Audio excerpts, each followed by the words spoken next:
नमस्कार दोस्तों, हमारे YouTube चैनल फिटनेस गुरु में आपका हार्दिक स्वागत है।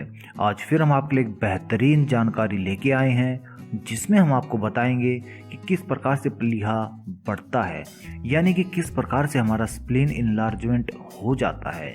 प्लीहा में वृद्धि, जिसे तिल्ली का बढ़ना भी कहा जाता है, वो मनुष्य के पेट में बाईं तरह ऊपर चतुर्भाग में स्थित होती है। इसका सीधा संबंध किसी भी रोग की प्रक्रिया से संबंधित हो सकता है जिसमें प्लीहा की असामान्य लाल रक्त कोशिकाएं खराब हो जाती हैं। इसका मुख्य कार्य होता है कि ये इन लाल कोशिकाओं की रक्त की आपूर्ति को पूरा करता है, किंतु इसके कार्य करने की क्षमता में दिक्कत उत्पन्न होने के कारण या इसकी वृद्धि होने के कारण अनेक तरह के पेट के विकार, खून की कमी, धातु क्षय की शिकायत इत्यादि शुरू हो जाती है। अगर इस रोग को शुरू में ही नियंत्रित नहीं किया जाता तो इसके द्वारा अनेक अन्य रोगों का होने का भी खतरा बढ़ जाता है। तिल्ली के बढ़ने के कारण हमें कई प्रकार के रोग हो सकते हैं, जैसे कि हमें इससे मलेरिया भी हो सकता है। प्लीहा का मुख्य कारण मलेरिया होता है, क्योंकि मलेरिया में रक्त की कमी हो जाती है, जिससे प्लीहा या तिल्ली पर अधिक जोर पड़ता है और प्लीहा रक्त कणों को अपने में एकत्रित कर लेती है, जो इसके बढ़ने का मुख्य कारण हो सकता है। तिल्ली के बढ़ने के कारण थैलेसीमिया रोग भी हो सकता है।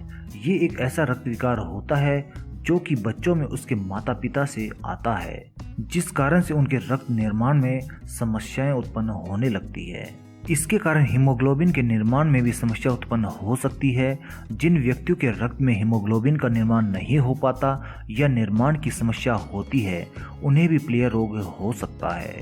लाल रक्त कोशिकाओं की कमी के कारण ये रोग हो सकता है, क्योंकि प्लीहा का कार्य रक्त कोशिकाओं की कमी को पूरा करना होता है, किंतु अगर किसी रोग के कारण लाल रक्त कोशिकाओं की अधिक कमी हो जाती है तो उससे भी तिल्ली का आकार बढ़ने लगता है। तो दोस्तों, ये तो थे कि किस प्रकार से हमें प्लीहा के कारण कई रोग उत्पन्न हो जाते हैं, और आगे की वीडियो में हम आपको बताएंगे तो आखिर स्प्लीन बढ़ने के लक्षण क्या क्या हो सकते हैं। तिल्ली की वृद्धि के कारण स्पर्श से उक्त हिस्सा कठोर और उठा हुआ दिखाई देने लगता है।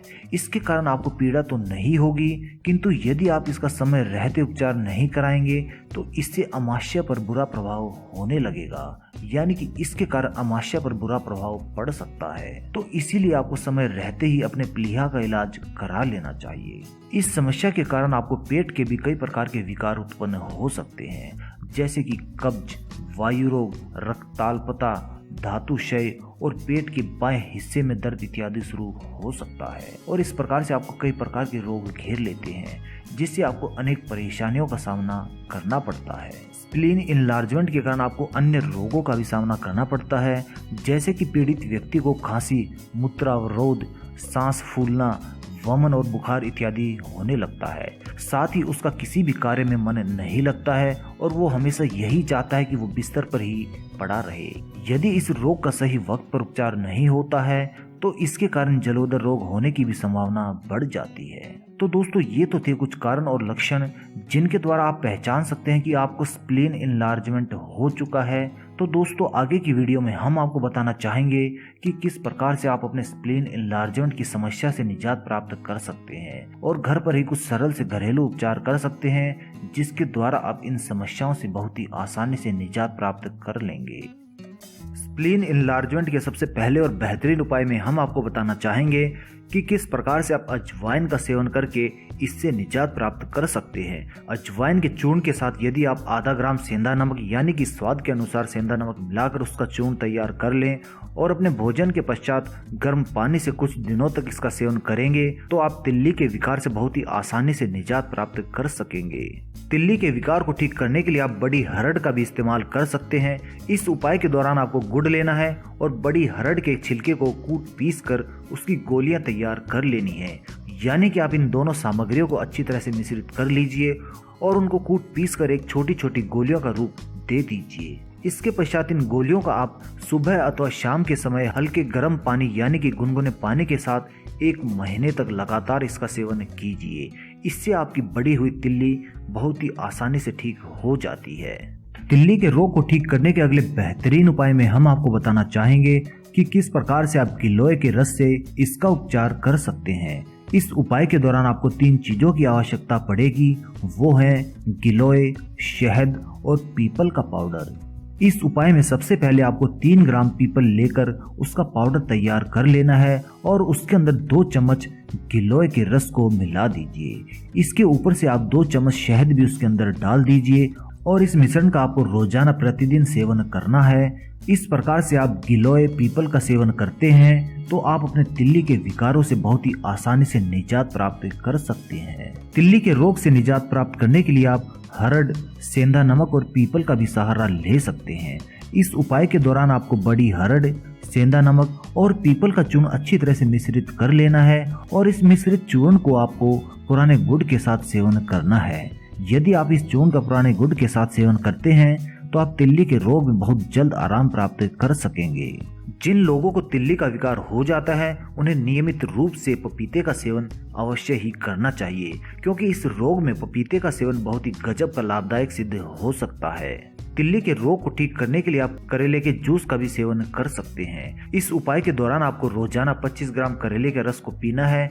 यदि आपको इसका स्वाद अच्छा ना लगे तो आप इसके अंदर थोड़ा सा पानी मिलाकर इसका दिन में 2 से 3 बार इसका सेवन कर सकते हैं और इस प्रकार से करेले के जूस का सेवन करने से आपकी बढ़ी हुई तिल्ली बहुत ही आसानी से ठीक हो सकती है। स्प्लीन इनलार्जमेंट यानी कि तिल्ली के विकार को ठीक करने के लिए आप बथुए का भी सहारा ले सकते हैं। इस उपाय के दौरान आपको कच्चे बथुए का रस निकाल लेना है और उसका सेवन करना है। इसके अलावा आप बथुए को उबालकर उसके पानी का भी सेवन कर सकते हैं। इस प्रकार से यदि आप बथुए का सेवन करेंगे तो आप अपने तिल्ली के विकारों को बहुत ही आसानी से ठीक कर सकेंगे। तिल्ली के विकार को ठीक करने के लिए आप आम का भी सहारा ले सकते हैं।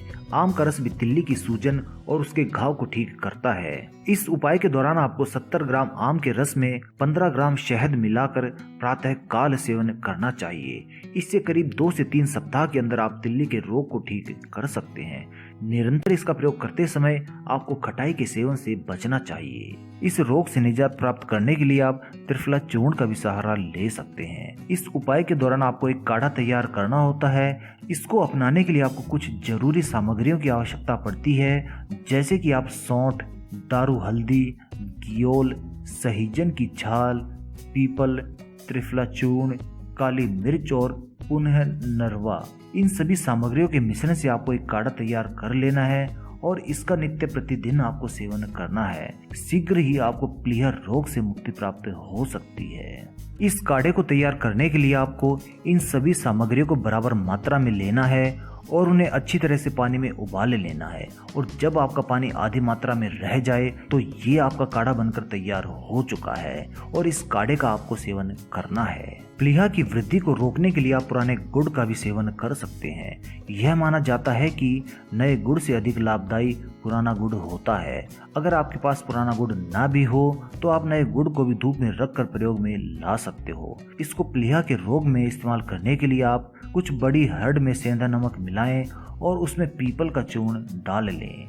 इस पाउडर का आप गुड़ के साथ प्रतिदिन नियमित रूप से सेवन करें। इससे आप प्लीहा से संबंधित सभी रोग में निजात प्राप्त कर सकेंगे। इस रोग में आप अंजीर का भी सेवन कर सकते हैं। यदि रोगी 2 अंजीर को प्रातःकाल जामुन के सिरके में डुबोकर खाता है तो उससे भी रोगी को तिल्ली रोग से जल्द छुटकारा और इस प्रकार से अंजीर का सेवन करके आप तिल्ली के रोगों से निजात प्राप्त कर सकते हैं। तिल्ली के रोग में नौसादार यानी कि अमोनियम क्लोराइड का भी इस्तेमाल किया जा सकता है। शीघ्र लाभ प्राप्त करने के लिए रोगी को प्रतिदिन सुबह उठकर आधा ग्राम नौसादर को गर्म पानी के साथ लेना चाहिए। इससे भी आपको जल्द आराम मिल सकता है, लेकिन इनका सेवन आपको किसी चिकित्सक परामर्श के बाद ही करना चाहिए। तिल्ली के रोगों से निजात प्राप्त करने के लिए आप बैंगन का भी सहारा ले सकते हैं। बैंगन में अनेक तरह के पोषक तत्व पाए जाते हैं और इसमें जल तत्व की भी अधिकता होती है। इस तरह से शरीर के लिए पूर्ण रूप से यह लाभदायक सिद्ध हो सकता है। यदि आपकी तिल्ली या लीवर बढ़ गया है तो उस स्थिति में आप बैंगन को भून लीजिए। इस भुने हुए बैंगन को आप पुराने गुड़ के साथ प्रतिदिन खाली पेट के साथ उसका सेवन कीजिए। आप इस उपाय को कम से कम 1 माह तक अपनाएं। आपको खुद ही इसका लाभ प्रत्यक्ष सामने आ जाएगा और इस प्रकार से आप स्प्लीन इनलार्जमेंट की समस्या से निजात प्राप्त कर सकते हैं और घर पर ही कुछ घरेलू उपाय करके एक स्वस्थ जीवन जी सकते हैं। धन्यवाद दोस्तों।